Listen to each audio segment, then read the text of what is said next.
Bueno, si os parece, vamos a comenzar. Primero que nada, buenas tardes a todos y a todas. Gracias por estar hoy aquí. Gracias al Centro Cultural Ernest Lluch y especialmente a Iñaki y a todo el equipo técnico. No sé si habéis estado prestando atención a la música que estaba sonando. A ver si la podemos escuchar un poquito más alto.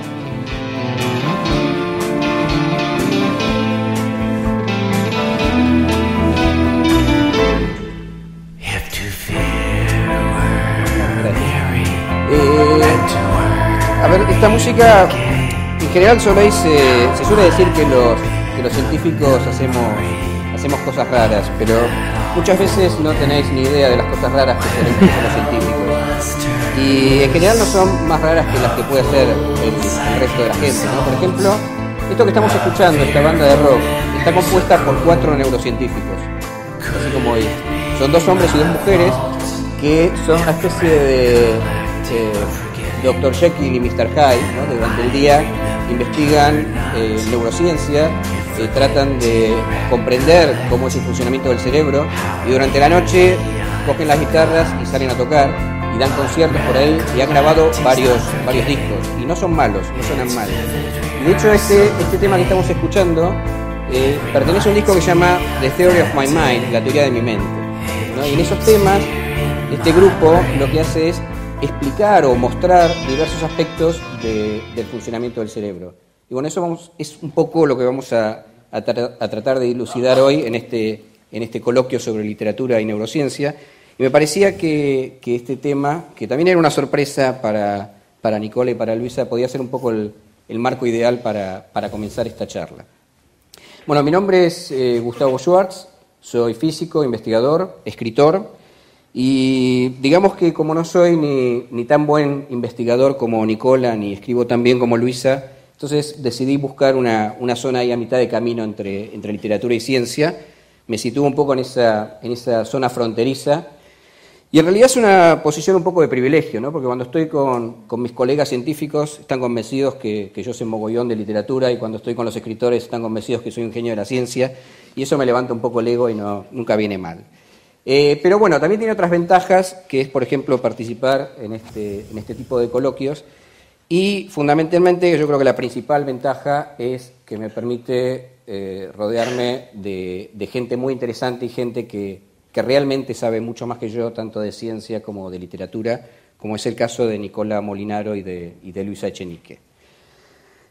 Nicola Molinaro es científico cognitivo del BCBL, es el Basque Center for Cognition, Brain and Language, es un centro vasco de investigación en temas de lenguaje, cognición y cerebro, que está aquí en San Sebastián, en el Parque Miramón. Nicola obtuvo su doctorado en neurociencia del lenguaje en la Universidad de Padova, en Italia, en 2007, y luego realizó 2 estancias postdoctorales. La primera de ellas en la Universidad de Washington en Seattle, en Estados Unidos, y la segunda en la Universidad de La Laguna. Desde 2010 es investigador Ikerbasque en el BCBL, como decía antes, y sus principales intereses se centran en las bases neuronales de la percepción del lenguaje, con especial interés en el procesamiento predictivo. Recientemente ha dirigido un estudio sobre literatura, oxímoron y neurociencia, y ha publicado numerosos artículos científicos en revistas internacionales especializadas, sobre todo en temas relacionados con la memoria semántica y los desórdenes en el aprendizaje del lenguaje. Por su parte, Luisa Echenique es escritora, ha publicado varias novelas, la última de ellas, El detective de sonidos, en 2011. En 2009 publicó El ángulo ciego, que fue premio Euskadi en 2009, y a esas novelas le han antecedido un largo etcétera, como por ejemplo Los peces negros, Vino, El mal más grave y muchas otras. Ha publicado varios relatos que han sido incluidos en diversas antologías, ha traducido a diversos autores del francés, y ha escrito, hemos escrito conjuntamente, nos conocemos desde hace tiempo con Luisa, la obra de teatro La entrevista, que se ha estrenado aquí en San Sebastián, en el Teatro Victoria Eugenia, en 2013. Luisa Echenique dirige también el Festival Literario Mundo de Escritoras, y colabora habitualmente en distintos medios de prensa escrita y radio, como por ejemplo en la cadena SER de Euskadi. Pertenece al Consejo de Redacción de la revista de Cultura y Pensamiento Grand Place. En 2007 recibió del gobierno francés la distinción de Caballero de la Orden de las Artes y las Letras, y en 2013 el Ayuntamiento de San Sebastián le concedió la Medalla al Mérito Ciudadano.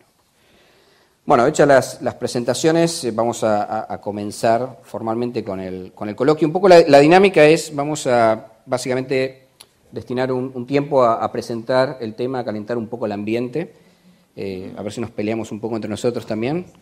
Y a partir de allí podéis interrumpirnos para hacer preguntas, y si no, más adelante ya abriremos un turno de debate y preguntas.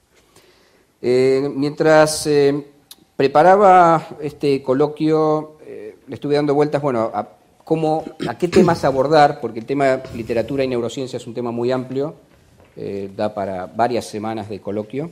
Entonces, hemos decidido centrarnos un poco en el tema de la conciencia, ¿no? Abordar el problema de la conciencia desde dos vertientes, en principio aparentemente contrapuestas, como la literatura y la neurociencia, ¿no? Y a partir de ahí ir viendo un poco los puntos de contacto.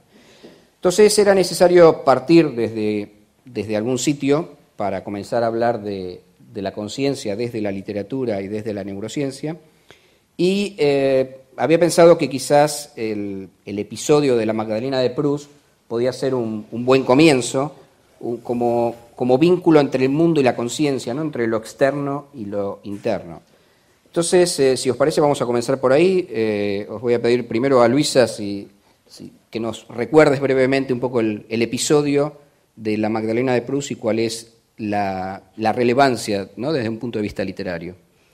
Bueno, buenas tardes. En primer lugar, naturalmente, agradecer al Centro Ernest Lluch una vez más que nos invite y que acoja estos debates que siempre son fértiles y fructíferos.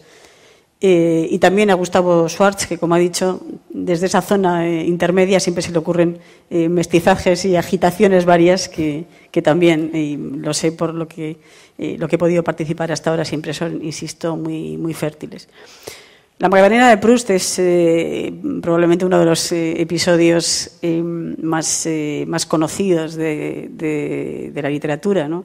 Recuerdo al escritor Augusto Monterroso que decía: me gustaría ser un clásico para que todo el mundo hablara de mí y nadie me leyera. Pues lo de la Magdalena de Proust muchas veces es algo que ha pasado ya al lenguaje común, pero merecidamente, porque tiene una grandísima trascendencia para la literatura, y yo diría que también para la reflexión de la representación de la conciencia. La escena seguramente ya la conocerán. El narrador de En busca del tiempo perdido está una tarde merendando y moja un pedazo de bizcocho de Magdalena y se la lleva a la boca con una cucharilla, y ese sabor de repente va a desencadenar una especie de cataclismo en su memoria y le va a devolver al mundo de Combray, que es el mundo de la infancia, y ahí de un momento capital en su vida, extremadamente complejo, y se inicia En busca del tiempo perdido. Por lo tanto, yo creo que es fundamental por dos razones. En primer lugar, porque lleva a la literatura lo que ya está la filosofía en ese momento planteando. Por ejemplo, Bergson, ¿no? Henri Bergson. Es la necesidad, digamos, la arbitrariedad del tiempo exterior. Este tiempo de horas y minutos, que además tenemos cualquiera de nosotros comprobado. Si nos estamos aburriendo, una hora dura 20. Si lo estamos pasando bien, una hora se pasa en un minuto. Esas percepciones subjetivas empiezan a interesar a la literatura. Esa idea de que no hay tiempo sin conciencia, y que en la conciencia el tiempo, podríamos decir, como una banda única. Y por lo tanto es muchas veces absurdo marcar la idea de un antes, de un después, de un pasado o de un presente. Lo que sucede con la Magdalena de Proust es la memoria involuntaria. De repente vuelve aquel espacio, vuelve aquel tiempo, digamos, se borran los límites de lo que podemos llamar presente. Y eso va a marcar extraordinariamente, va a inaugurar toda una representación. Yo diría que es lo que pasa en la literatura, casi siempre en la novela, es que se crea otro tiempo. Y esa subjetivización del tiempo, yo creo que tiene ahí un episodio fundamental. Y en segundo lugar hay otro aspecto también muy importante. Es cómo se desencadena esa memoria, cómo se despierta, cuál es el estímulo de esa mente que se pone de repente a funcionar y a recordar. Es el mundo exterior. Digamos, le permite también a Proust representar el pensamiento haciéndose, podríamos decir en tiempo real. Y eso es muy interesante, porque convierte al personaje en un ser, podríamos decir, vivo, no en una marioneta al servicio del programa narrativo del autor. Y concluyo esta primera intervención recordando un episodio también crucial, que a lo mejor explica muy bien esto. Ana Karenina, que sale de su casa para buscar a su novio Brodsky a la estación, y cuando llega a la estación se suicida. Ella no ha pensado en suicidarse cuando sale de casa, sino que el recorrido que Tolstoy la hace hacer provoca ese deseo, despierta en ella o emerge en ella desde un nivel distinto de la conciencia que todavía no había llegado a su pensamiento o a su lenguaje, la comprensión de que ya no desea vivir, por lo que ve en el mundo exterior, por lo que oye del mundo exterior, por lo que va comprendiendo. Esa representación del pensamiento haciéndose, de la conciencia viva, latiendo, es lo que creo que da credibilidad a los personajes, porque los hace libres, como nosotros, que podemos desear lo que viene después, pero no sabemos lo que viene después. En ese sentido, crea realmente personas, o transforma al personaje literario en personas. Y yo creo que ahí ese es el juego, de alguna manera, y en Proust adquiere una dimensión de referencia para todos, también para los lectores. Hay un libro de un neurocientífico, un libro relativamente reciente de divulgación de un neurocientífico, Jonathan Lehrer, que precisamente se llama La Magdalena de Proust, el libro, ¿no? Y sí. Es uno de los capítulos del libro, y eso me hizo pensar que tiene que tener una relevancia especial desde el punto de vista de la neurociencia. Bueno, primero, buenas tardes. Perdonad por mi itañol. Intentaré. Perdona, yo tampoco pedí disculpas por mi acento. Yo siempre pido porque puede parecer gracioso, pero al mismo tiempo a veces me paro porque no sé las palabras. Pero bueno, intentaré. La Magdalena de Proust es un ejemplo fundamental que explica un poco cómo funciona nuestra mente y sobre todo cómo a veces se abren puertas de nuestra conciencia por lo inesperado en este caso. En este caso, cuando se habla en neurociencia de conciencia, aquí entra un poco también el concepto de memoria. Y hay una memoria consciente y una memoria que no es consciente. Bueno, empezamos desde el principio diciendo que nuestro cerebro es un cerebro que no es consciente. Por la gran mayoría, no quiero poner porcentajes, pero el 99% creo que es poco. Nuestro cerebro funciona de forma inconsciente. Y un ejemplo bastante sencillo es que en este caso, en este momento, yo estoy hablando con vosotros, pero no es que estoy planificando todo el acto de mover la boca, el acto motorio, planificar cómo mover las cuerdas vocales, la boca, cómo estructurar mis frases, la sintaxis, la gramática, todo esto lo hago de forma automática y inconsciente. Lo único que es consciente a lo mejor es lo que quiero decir, pero bueno, ahí tampoco... Lo mismo es la memoria.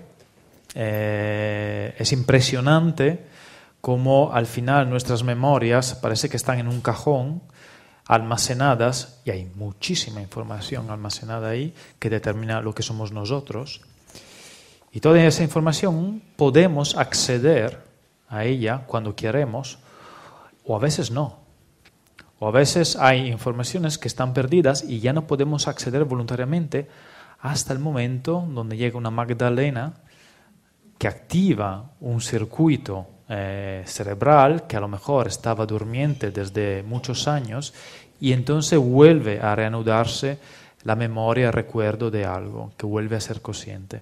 Entonces hay que un poco distinguir el concepto de memoria y de conciencia, que son dos cosas ortogonales, pero que interactúan y determinan lo que somos nosotros. Nosotros no somos nada sin nuestras memorias. Si cancelamos nuestra memoria, cancelamos nuestras personalidades. Entonces, creo que el libro, el autor que habías indicado tú, justo habla de eso, del papel fundamental de cómo está distribuida toda la información. Y cuando hablamos de memoria no hablamos solamente de lo que he hecho ayer. Cuando hablamos de memoria hablamos de una cantidad de información que incluye la mapa para llegar a casa, cómo hacer una máquina de café, qué hacer cuando voy al restaurante, cómo ir en bici, cómo conducir y así adelante. Hay un montón de memorias y sobre todo las memorias automáticas, que era lo que hemos dicho antes, todos los programas motores para caminar, para alzar un brazo, para hablar, etcétera, etcétera. Habéis hablado de conciencia y de lenguaje, ¿no? Y pareciera haber parecieran ser indistinguibles la conciencia y el lenguaje, o pareciera por lo menos que no es posible pensar la conciencia sin el lenguaje. ¿Es así efectivamente?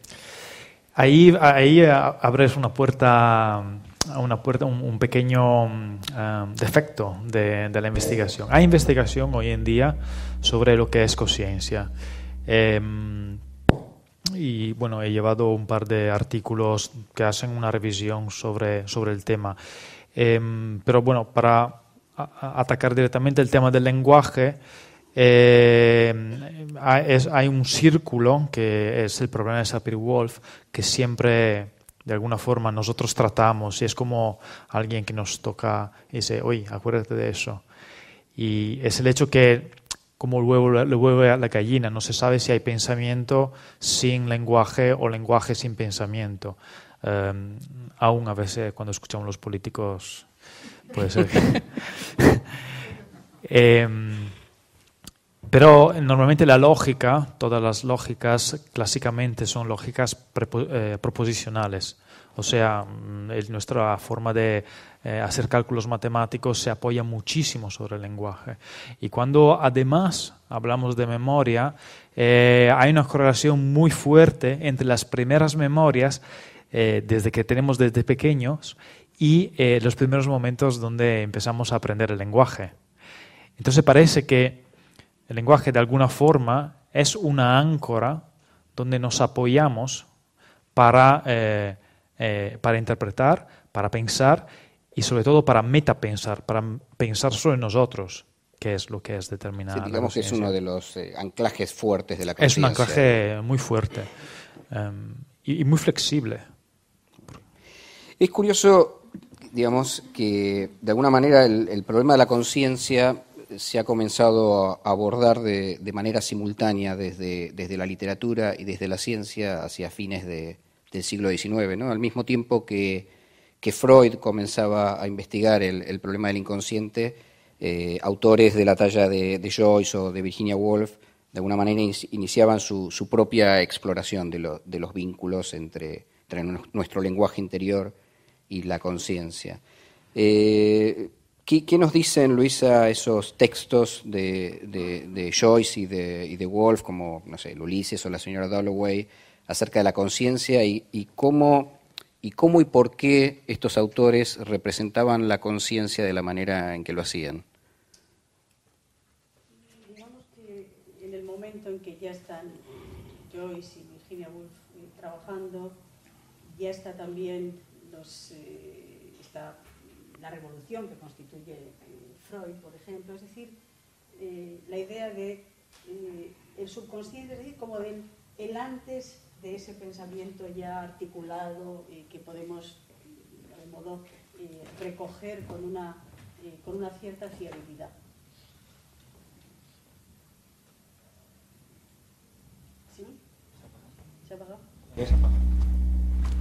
Y entonces, Ahí ya va, está. ahí va. Con una cierta fiabilidad.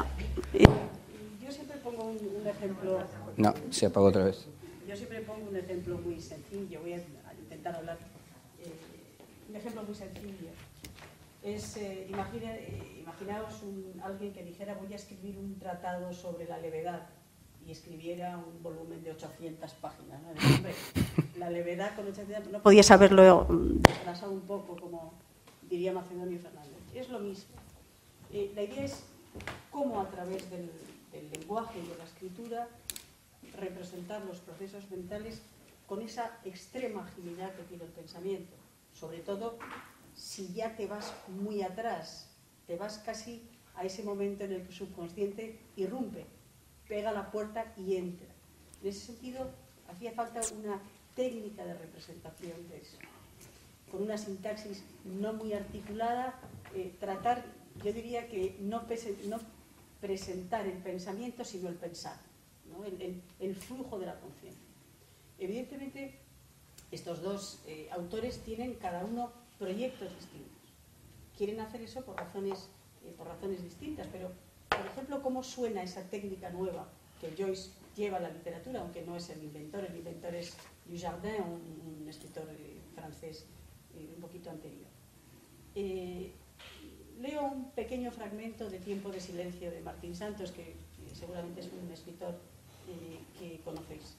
Es uno de los monólogos interiores que hay en esa novela y que van punteando la narración más convencional.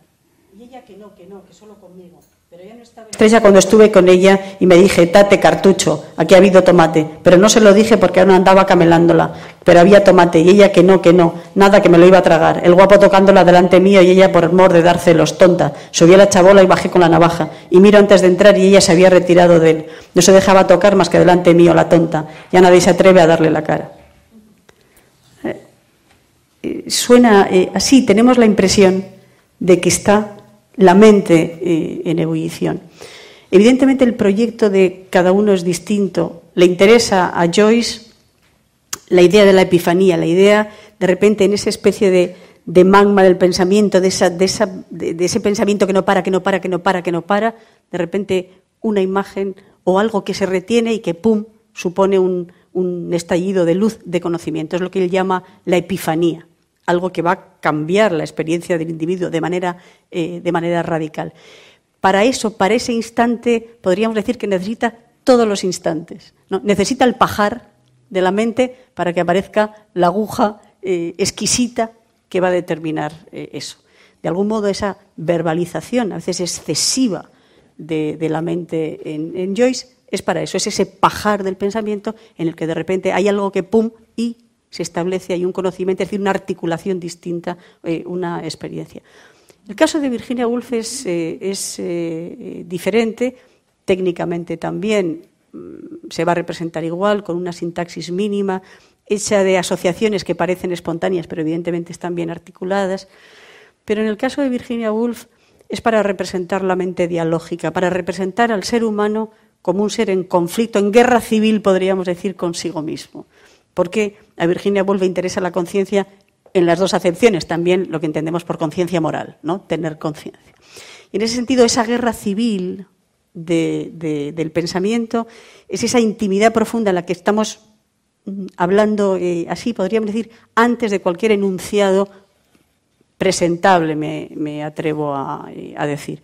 Y por eso es extremadamente importante la representación de la conciencia y además probablemente algo que supongo que interesa particularmente a los neurocientíficos, ¿no? Ella presenta muchas veces en sus libros, por ejemplo en Las olas, si tienen oportunidad de leerlo, no la conciencia de un individuo, sino de varios individuos al mismo tiempo. Es decir, una especie de conexión de conciencias en red o de constelación de conciencias. Sí, de hecho, hay teorías, un poco teorías más de vanguardia. Me gusta. Hay un problema. Hay muchos problemas en neurociencia y uno de esos problemas es un poco el paralelo que hay entre mente y cerebro. Al final se asume que la mente está dentro del cerebro pero una demostración científica de eso no existe, porque el método científico que utilizamos no nos permite demostrar eso. Bueno, asumido eso, cuando se más o menos intenta a determinar la cantidad de información que cada uno de nosotros mantiene en su propia mente y cómo eso podría estar almacenado en los 80 billones de neuronas de nuestro cerebro, parece que de alguna forma el sistema, aún con todas sus conexiones y toda su interconectividad, no podría almacenar toda esa información. Entonces, ¿cómo se crea? ¿Cómo es posible computar toda esa cosa en así tan poco espacio y relativamente pocas conexiones? Hay gente que asume que todo ese conocimiento se podría computar cuando un cerebro se pone en conexión con otros cerebros. Entonces, cuando yo, por ejemplo, estoy interactuando con otro cerebro, mi cerebro está interactuando con otro cerebro, evidentemente la capacidad de computación de esas dos mentes, estos dos cerebros, se dispara, porque no es solamente el doble, es un factorial.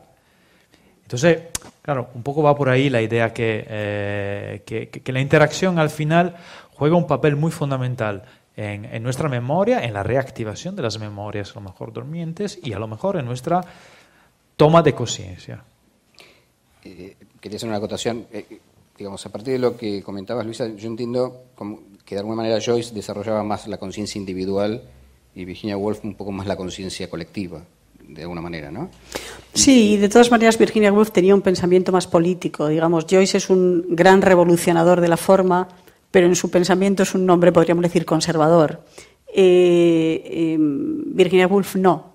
En ese sentido, la idea de la presentación de una conciencia para alcanzar una verdad otra, ¿no? Porque finalmente la representación de conciencias distintas está ligado a lo que también surge en ese momento, las perspectivas múltiples, observar desde distintos ángulos, porque es ese momento de finales del 19 y del comienzo del 20 en el que se van a producir hecatombes que destruyen el mundo anterior, sobre todo, evidentemente, después de la Primera Guerra Mundial, que es algo desconocido hasta ese momento. El nivel de la violencia, de la destrucción, de la carnicería, por decirlo simple, desestabiliza completamente el mundo, digamos, la idea de que ya no es fiable.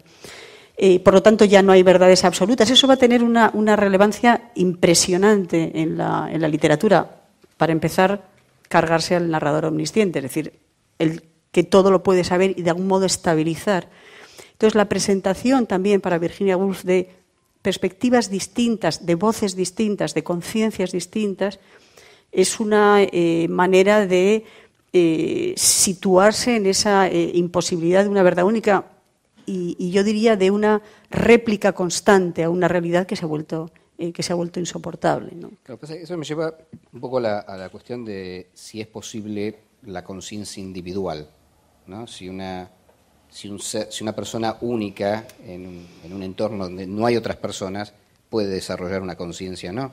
O si en ese desarrollo de la conciencia es absolutamente necesaria la presencia del otro.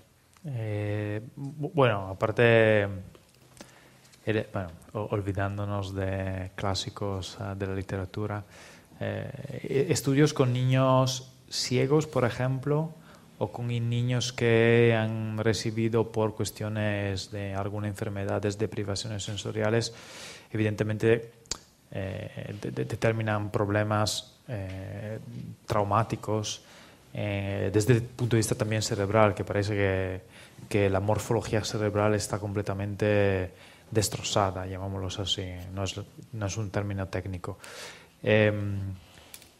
Pero sí, el niño desde cuando nace vive principalmente de la interacción y coge conciencia de sí mismo gracias a la interacción con su madre y después con el resto del mundo. Llega después el momento donde por cuestiones de desarrollo también perceptivo puede distinguir la profundidad, la distancia, los límites de su yo dentro de su cuerpo y cosas hacia adelante. Pero sí, quiero decir, evidentemente no sería ético estudiar un caso de aislación total, digamos. Sí, pero... Y también cuando vemos niños con enfermedades que, por ejemplo, no han tenido deprivación sensorial, también es muy difícil estudiarlos. Evidentemente, desde el punto de vista morfológico, sí, el cerebro no se desarrolla de forma típica, asumimos así. Para la literatura, el tema de la conciencia individual yo lo plantearía de una manera distinta, ¿no? No sé si hablaría de conciencia individual, sino de conciencia en soledad, porque yo creo que eso es lo que cambia fundamentalmente a partir del siglo XIX con el desarrollo de la novela, ¿no? Problemas de conciencia, to be or not to be, existen mucho antes. Lo que pasa es que en la representación, perdón, en la literatura es distinta. En el teatro, el personaje habla para un auditorio.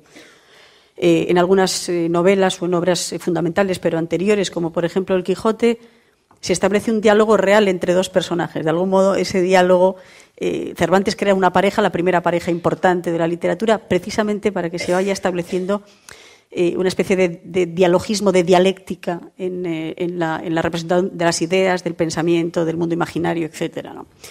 Lo que sucede en el siglo XIX es que tenemos a personajes solos y esa dialéctica la meten en el interior de sí mismos. Entonces yo diría conciencia en soledad y luego en algo que también comentaba Nicole hace un momento, conciencia en movimiento. La idea de que los seres humanos no somos siempre el mismo, es decir, que eso está en un desarrollo y en un procedimiento de transformación. Si entendemos además que si no hay transformación no hay relato, la idea de que el otro esté dentro de uno mismo se vuelve cada vez más importante, ¿no? Y están los personajes de Dostoyevsky, por ejemplo, que parecen tener un Mr. Hyde en el interior, el Dr. Jekyll, el Mr. Hyde, y probablemente otro en el interior de Mr. Hyde. Entonces yo diría eso, conciencia individual, pero de un individuo problematizado, de un individuo en movimiento que es múltiples facetas de sí mismo, ¿no? Es interesante lo que dices, porque de alguna manera, ya me dirás si existen o no estudios en este sentido, pero se me ocurre hacer una relectura de la literatura universal para ver hasta qué punto, en muchos casos, la pareja, digamos, uno de los integrantes de la pareja no representa simplemente la conciencia del otro, ¿no? Con toda claridad.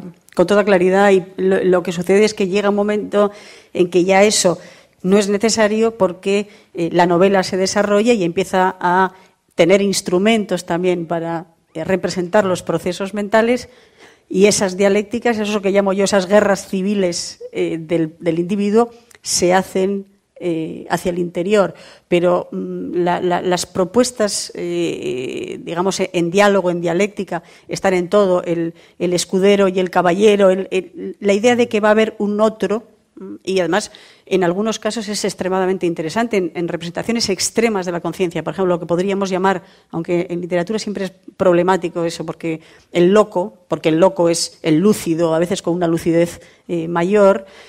Pongo el caso del rey Lear, por ejemplo.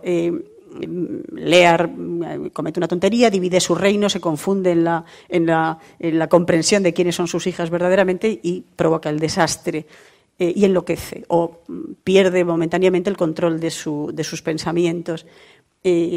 Todo el tiempo hay lo que podríamos llamar el bufón, de algún modo, ¿no?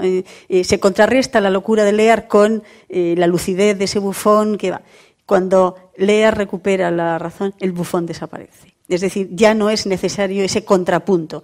Yo diría que hay una representación constante del contrapunto en la literatura y muchas veces es otra conciencia. Lo que sucede es que lo que nos ha acostumbrado también la reflexión sobre la mente, no solamente a través de la ciencia, sino de esa otra ciencia que puede ser el psicoanálisis, es que el otro lo llevamos dentro, ¿no? Que estamos estructurados como una conciencia dialógica en permanente duda, interrogación. Y yo diría que la definición del fanático es el que tiene solo uno por dentro, o sea, que no tiene a otro que le está en algún momento poniendo un punto de interrogación, ¿no?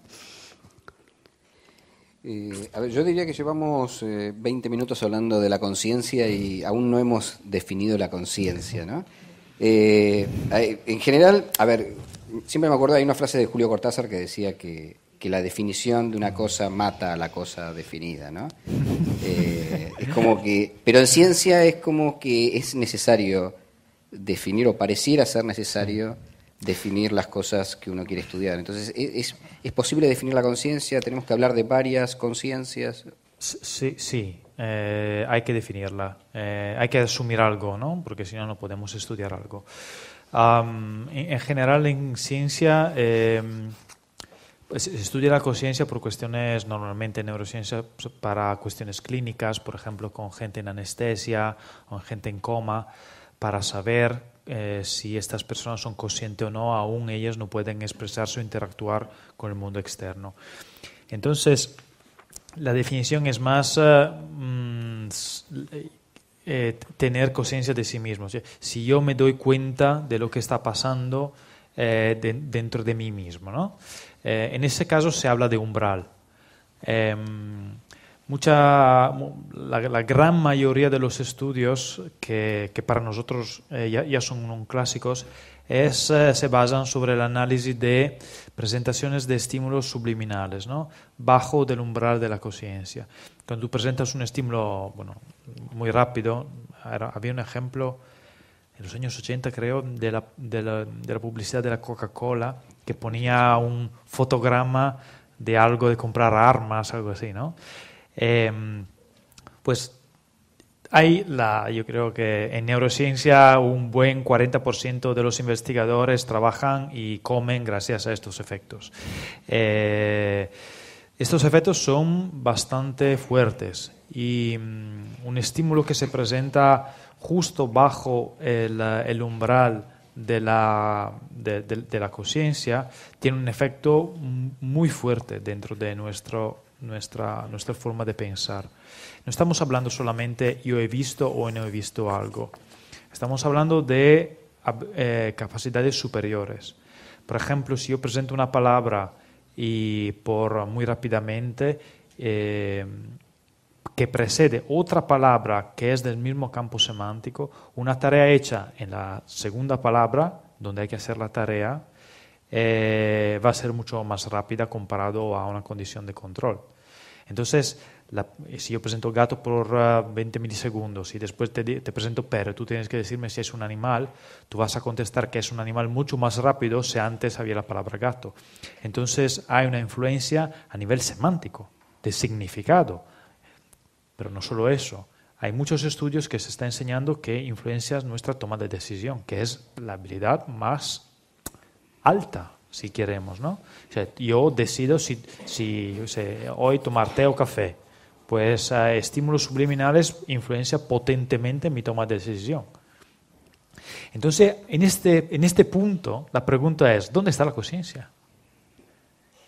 Yo soy un automa donde el exterior influye sobre mí mismo, mi cerebro de alguna forma inconsciente toma una decisión y después esa decisión se transmite a un yo que está medio ahí aislado, que al final simplemente recibe el proceso final. Eso es un poco el problema, ¿no? Y por cuestiones aún más técnicas, y aquí cierro, cuando se habla de conciencia hay que definir entre distintos aspectos, ¿no? Distintos campos de estudio. Hay estudios que se refieren sobre todo al contenido de la conciencia. Entonces, ¿cuál es el tipo de información que yo soy consciente que tengo en mi cabeza en ese momento? Y no es la única. O sea, yo soy consciente de algo en mi cabeza, pero hay muchas más cosas que están rodando. Y yo soy consciente a lo mejor del 1%. El acceso consciente de toda esa información que está rodando, yo puedo acceder a algún dato o algún otro dato, dependiendo de las necesidades que en este momento el ambiente me requiere. El procesamiento consciente, o sea, cuánto yo puedo influir sobre todas esas cosas automáticas que están pasando. Y al final, un poco ahí vamos, un poco el problema del conscious report. O sea, lo que yo puedo reportar que es parte de mi conciencia en ese momento. Y evidentemente esa es una información que tiene que pasar por el canal lingüístico. Entonces ahí vuelve a entrar el lenguaje, que es la única posibilidad de dar forma a nuestra conciencia. Cuando dices lenguaje, dices lenguaje en sentido amplio. Quiero decir, no tiene que ser solo lenguaje verbal, ¿no? La manera de manifestar mi estado de conciencia. No necesariamente. Puede ser. No necesariamente. Puede ser Al final, quiero decir, los reports se basan no solamente sobre datos, sobre las grabaciones, pero por ejemplo, en esas grabaciones se mide también la prosodía, o sea, la entonación de la persona, si estaba segura más o menos de lo que estaba contando, la velocidad de producción de palabra comparado a un contexto normal. Así que, y también, evidentemente, otras cuestiones más de personalidad que entran en juego cuando yo tengo que evaluar a mí mismo.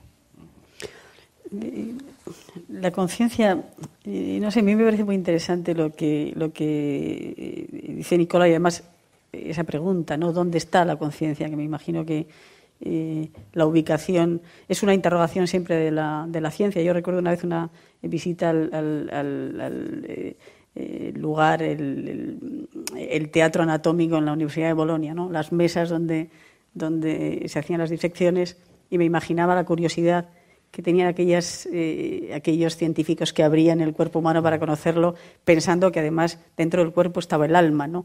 Yo diría que para la literatura el significado también de la conciencia tiene que ver, lo que hemos dicho antes, con ese debate moral, y entonces de algún modo se ha llamado de otras maneras, pero siempre ha habido esa idea de esa materia espiritual de los seres humanos, que con los siglos y con las distintas visiones se ha llamado de un modo distinto. Hay una novela de Tabucchi que se llama Sostiene Pereira, que seguramente conocéis.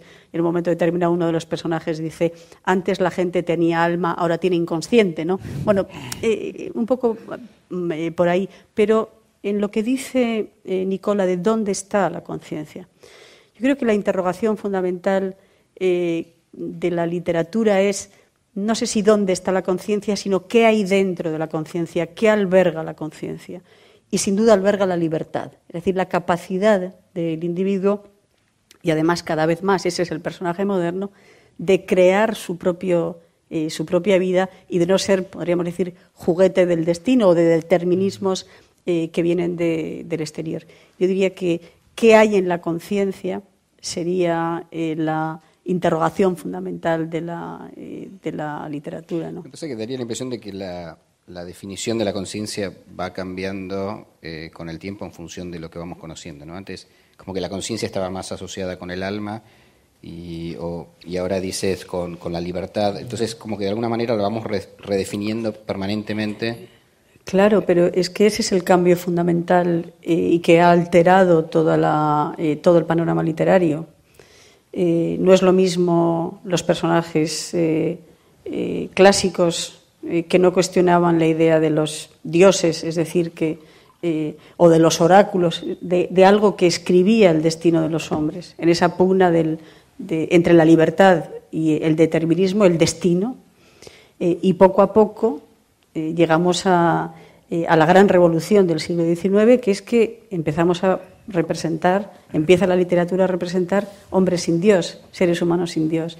Es decir, libres, como decía Hegel, libres artistas de sí mismos, que crean sus propias vidas, con todos los dilemas que eso supone. Por lo tanto, la idea de la libertad, de estoy solo, un personaje de los hermanos Karamazov dice: si Dios no existe, todo está permitido.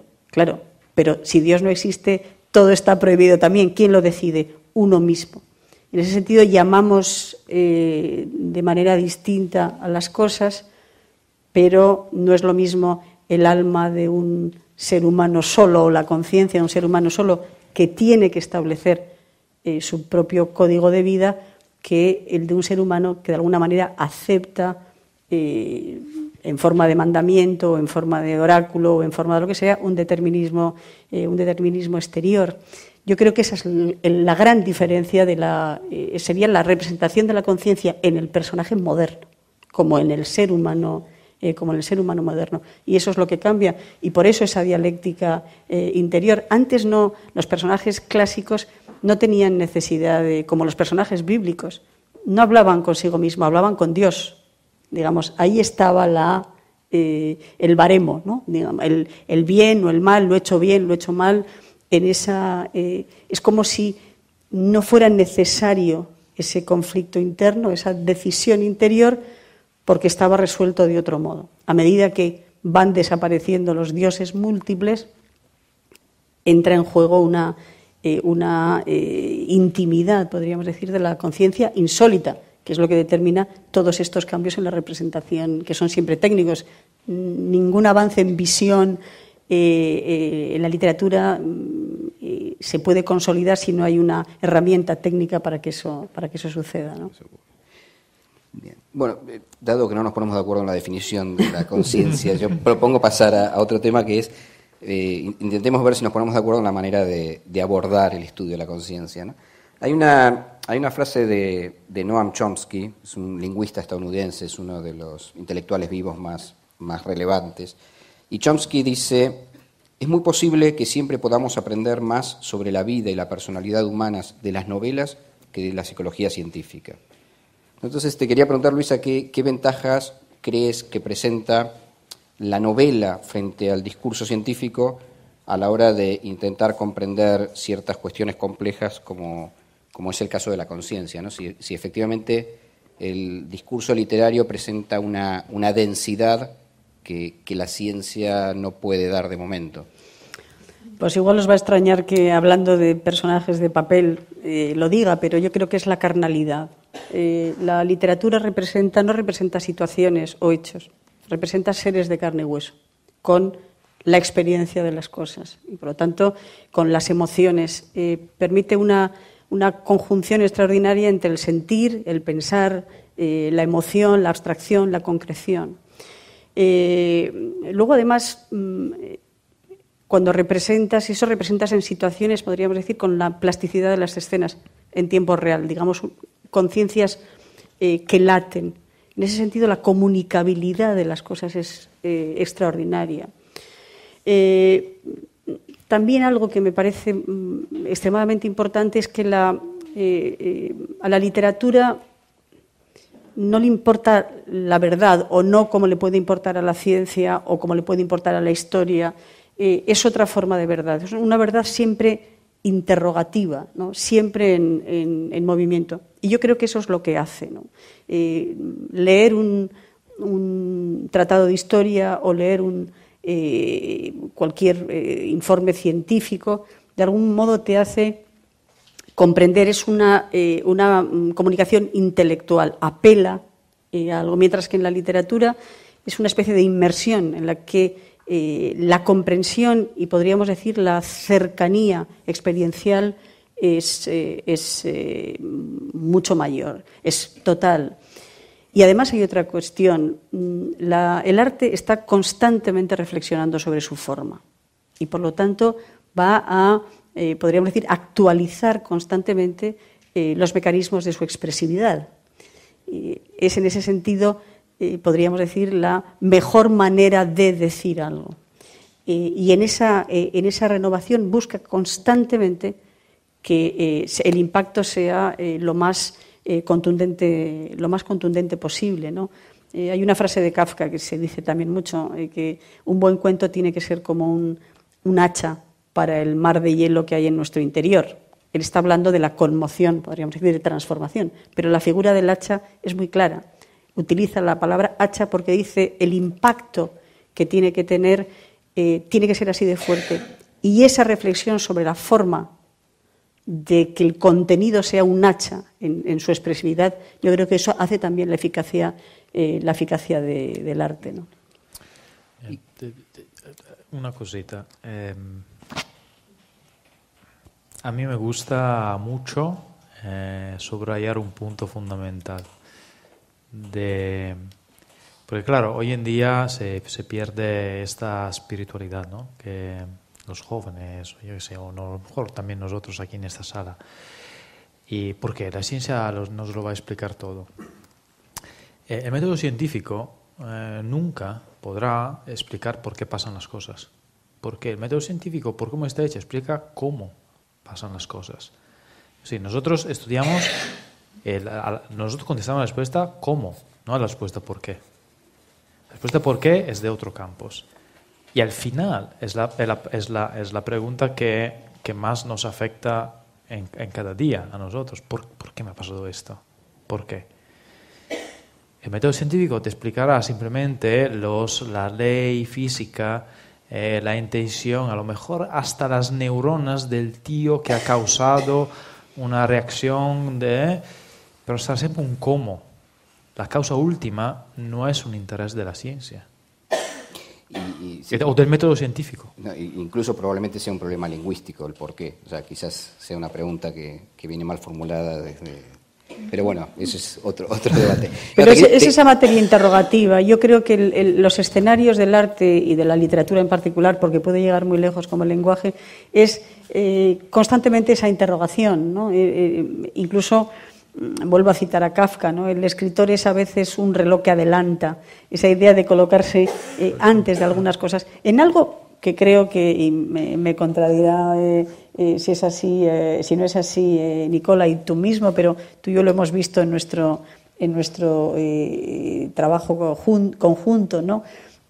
Finalmente, en el arte y en la literatura no hay ningún complejo para formular de la manera más vistosa posible intuiciones, ¿no? Fiarse del conocimiento que encierra la intuición, los otros niveles de realidad, el sueño, etcétera, ¿no? Yo creo que a veces asociamos a la ciencia con una especie de alergia a la intuición, y no es así, ¿no? No es así, absolutamente. Hay estudios hechos por un alemán, Köhler, hechos en Tenerife, de hecho. Había un laboratorio con monos y estudiaba el comportamiento de los chimpancés. Y lo que él ha descrito de alguna forma muy bien es que los chimpancés, cuando se le proponía, por ejemplo, un problema, me acuerdo lo del plátano que estaba enganchado al techo, y ellos tenían cajas y que evidentemente no podían llegar. Evidentemente tenían que poner las cajas una encima de la otra y después llegar al plátano. Así que andaban rodando hasta que llegaba el insight, como lo llamaba Köhler, que era el momento donde, tac, algo desde 0 a 1 ha pasado. Y este 0-1, al final, o mecanismo all or none, todo o nada, es un mecanismo bastante importante por nuestra discusión de hoy, porque, como estaba diciendo antes, el umbral por qué una información pueda llegar a la conciencia es una cuestión de tiempo al final. Un estímulo puede ser presentado muy rápidamente o te puedo llamar la atención aquí y aquí te presento otro estímulo, así que esta información también entra en tu cerebro, pero tú no le has prestado atención. Esa es otra forma de trabajar sobre estímulos inconscientes. A veces llegan a la conciencia y cuando llegan, ¡bam!, se desencadena una reacción impresionante de interconectividad entre todas las regiones del cerebro al final. Y eso es lo que es, al final se asume que es la conciencia, ¿no? Una dinámica de redes de interacción entre todo el cerebro al final. A ver, primero un comentario a lo que decías antes. Yo creo que el método científico, más que permitirte establecer el cómo, te permite verificar el cómo. Digamos, el cómo, bueno, de alguna manera, se propone de una manera intuitiva un posible cómo, y el método científico te permite verificar eso o no, de alguna manera. Pero hay un punto interesante en el cómo, en cómo surge el cómo, que tiene que ver con lo que decías al principio, con este 99% del funcionamiento, por poner un número, ¿no? Esta gran parte del cerebro funcionando de manera inconsciente, ¿no? Sí, y una pequeña parte consciente, ¿no? Y daría la impresión de que, bueno, todas las intuiciones se generan en ese gran porcentaje inconsciente, ¿no? Y emergen, y solo cuando se hacen conscientes uno es capaz de trabajar con esas ideas. Bueno, es un clásico, no sé si también en tu ámbito científico para mí es un clásico que publico un artículo y escribo todo lo que estoy pensando de esos datos, y llega a lo mejor un amigo o alguien y digo, he leído tu artículo, has escrito cosas también que mía, ¿no?, que había comunicado. Entonces, evidentemente yo he tomado la propiedad intelectual, y eso es lo que me permite al final justificar el descubrimiento científico. Pero evidentemente la idea, yo nunca pienso que es una idea mía. La idea es una idea colectiva, que hemos recibido muchos inputs, ha quedado ahí rodando, y al final a lo mejor yo he encontrado una conexión que antes no se había visto en otros estudios, por ejemplo. Entonces, quiero decir, tampoco puede ser que hay mucha información que está rodando, y a lo mejor nosotros con la conciencia llegamos a conectar dos puntos que antes no se había conectado. Y creo que eso es cuando llega el descubrimiento de algo. Y por eso es tan importante que la investigación de cualquier orden, ¿no?, la investigación científica, la investigación artística, se desarrolle en ambientes ricos, ¿no? Sí. Ricos y híbridos y tal, porque es ahí donde hay como un hervidero de ideas que te puede permitir. Sí, se piensa siempre que hay el genio, ¿no?, como Einstein, que cambia la ciencia. Pues no es así.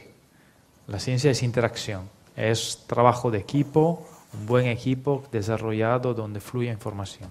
Pero bueno, eso va un poco fuera de tema. Te quería preguntar, a ver, justamente hablando del método científico, ¿cómo es posible que un método científico desarrollado para estudiar básicamente un mundo objetivo te permita abordar el problema de la conciencia, donde uno asume que hay una componente de subjetividad importante, ¿no? Entonces, no sé, se me ocurre que o la conciencia no es tan subjetiva como creemos, o el método científico no es tan objetivo como creemos. Esa pregunta siempre me deja un poco... Puedes decir pasapalabra y seguimos. A ver, primero hay que decir que para un cerebro todo es subjetivo. Al final, lo que nosotros percibimos del exterior lo interpretamos siempre. Nuestros conocimientos previos influyen sobre nuestra percepción del mundo. Y cuando hablo de percepción del mundo no es solamente, considerar una opinión de una otra persona, es también, por ejemplo, a veces distinguir entre un color y otro. Y gente que tiene un conocimiento previo, a lo mejor muy detallado de los colores, percibe los colores de forma distinta comparado a un naif de los colores. Entonces, todo al final, todos los estímulos, el cerebro no es un algo pasivo, ¿no? No es algo que te damos un estímulo y el cerebro reacciona después. El cerebro ataca el estímulo, siempre. Intenta predecir los estímulos. Y eso es siempre. Hay modelos, hay algoritmos que explican la rapidez de funcionamiento de nuestra conducta, justo porque somos tan predictivos, ¿no? ¿Y por qué somos tan predictivos? Porque aplicamos nuestro conocimiento previo, nuestras memorias, a lo que nos va a pasar de momento en momento. ¿Y eso qué quiere decir? Que al final nuestro conocimiento previo, mi conocimiento previo es distinto de cualquier otra persona en esta sala. ¿Cómo abordar esa extrema variabilidad? Es un problema, pero al final es un problema de datos. Es un problema de que tenemos que definir las variables interindividuales que permiten reaccionar a una persona de una forma y a otra persona de otra forma. Tenemos que buscar las variables interindividuales que nos permitan definir la intersubjetividad, la subjetividad.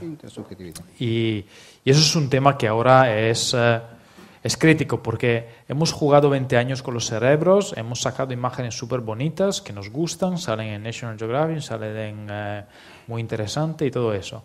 Pues bueno, ahora trabajar. Y ya está con el análisis de grupo. Hay que ir al individuo, hay que poder predecir el problema del individuo en el futuro.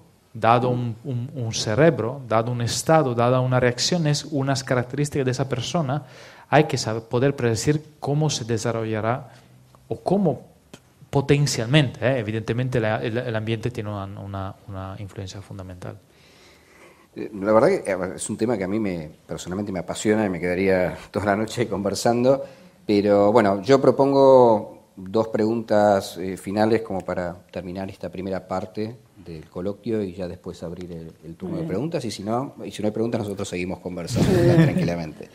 Entonces... Eso es muy peligroso. Sí, una última pregunta más o menos parecida para cada uno, que es, Luisa, ¿qué recorrido te parece que le queda a la literatura, o cuáles son los retos o los desafíos a los que se enfrenta la literatura en relación con la representación de la conciencia? Digamos que yo creo que se ha hecho un larguísimo recorrido, y muchas veces tenemos la impresión de que al comienzo del siglo XXI están pasando menos cosas en la literatura que al comienzo del siglo XX, lo que parece una evidencia también, porque esos instrumentos que hacían falta al comienzo del XX los tenemos ya. Hay probablemente mucha menos investigación, podríamos decir, formal.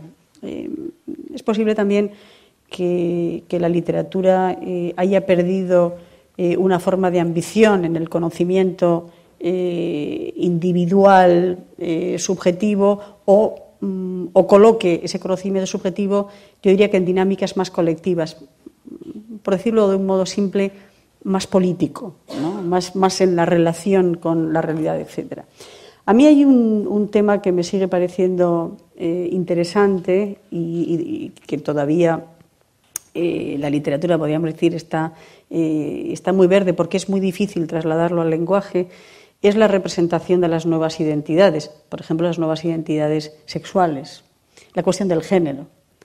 Tenemos un lenguaje reducido al él y al ella, y en ese sentido hay hoy esa complejidad en la identidad en general, y podríamos decir en la identidad de género en particular, que necesita instrumentos para ser presentada. A mí es un tema que me lleva interesando mucho. Yo el primer cuento en el que no había una representación de género, lo que se llama el género no revelado, lo publiqué en el año 1990.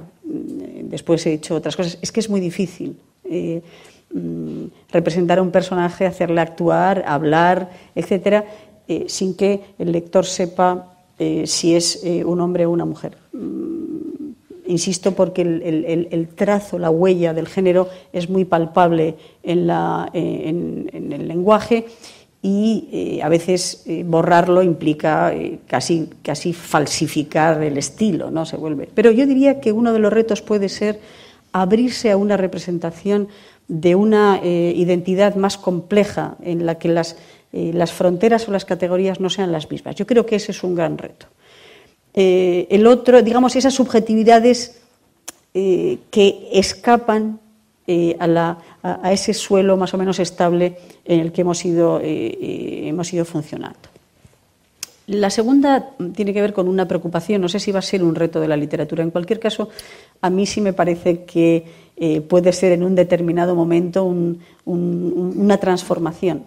Todo el tiempo llevamos hablando de cómo la literatura ha intentado llegar cada vez más lejos en la representación, podríamos decir, de la conciencia, es decir, del diálogo íntimo o del conocimiento íntimo del individuo.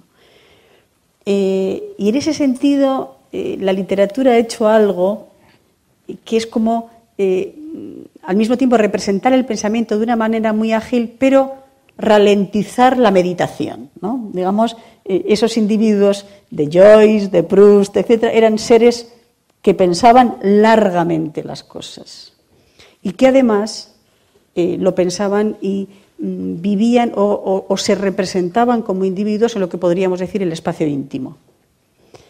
Hoy la intimidad es evidente que para una persona de mi generación y para una persona de la generación más joven, la intimidad no es lo mismo.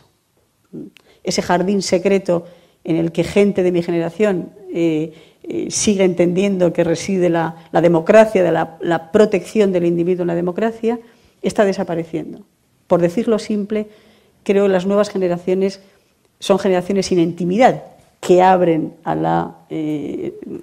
su intimidad más fácilmente. ¿Cómo se va a representar eso? Es decir, esa especie de diálogo con el exterior que no es con el interior, creo que va a alterar la representación del personaje. Y unido a eso va la inmediatez entre casi, me permito llamar la ocurrencia, no el pensamiento, y su comunicabilidad inmediata. En ese sentido, la idea de una meditación interior, de un tempo lento en la representación de los procesos mentales, creo que se va a alterar completamente, porque lo que prima es lo contrario, esa inmediatez. Y en ese sentido, imaginarme personajes en el futuro, no ya como Proust, porque Proust también extraña esa morosidad, podríamos decir, pero creo que va a alterar la representación de la construcción del personaje y, desde luego, del mundo íntimo y mental del personaje. ¿Y cuáles son los retos y desafíos a los que se enfrenta la neurociencia? Bueno, simplemente uno, decir dónde estamos, y dos, dónde a lo mejor nunca estaremos. Está bien también decir dónde estamos, que es importante. Bueno, aquí tengo un artículo donde pone los problemas irresueltos de la neurociencia. La neurociencia es una ciencia muy joven, así que sí, dámosle tiempo. De todas formas, tenemos ya ideas bastante claras de cómo una singular neurona computa. Que la célula en sí, sabemos cómo la fisiología y se puede casi reproducir en laboratorio bastante bien. Entonces sabemos cómo transmite la información una singular neurona. Sabemos cómo es el sistema nervioso de sistemas primitivos, en este caso de un insecto que, bueno, no puedo reproducir el nombre, que tiene 300 neuronas, y se ha reconstruido el sistema de interconexiones, porque no solamente el número de neuronas, pero también cómo se conectan entre ellas, que es importante, la red. Entonces sabemos la red de un ser con 300 neuronas. Podemos imaginar cómo está trabajando un cerebro que tiene 100.000 neuronas, y tenemos una resolución bastante buena de cada milisegundo. Evidentemente no estamos hablando de cerebros que trabajan lentos, estamos hablando de cerebros que trabajan con una velocidad impresionante. Podemos reaccionar a cualquier cosa en un cuarto de segundo nosotros sin ningún problema. Y sobre todo ahora sabemos bastante bien cómo se traduce.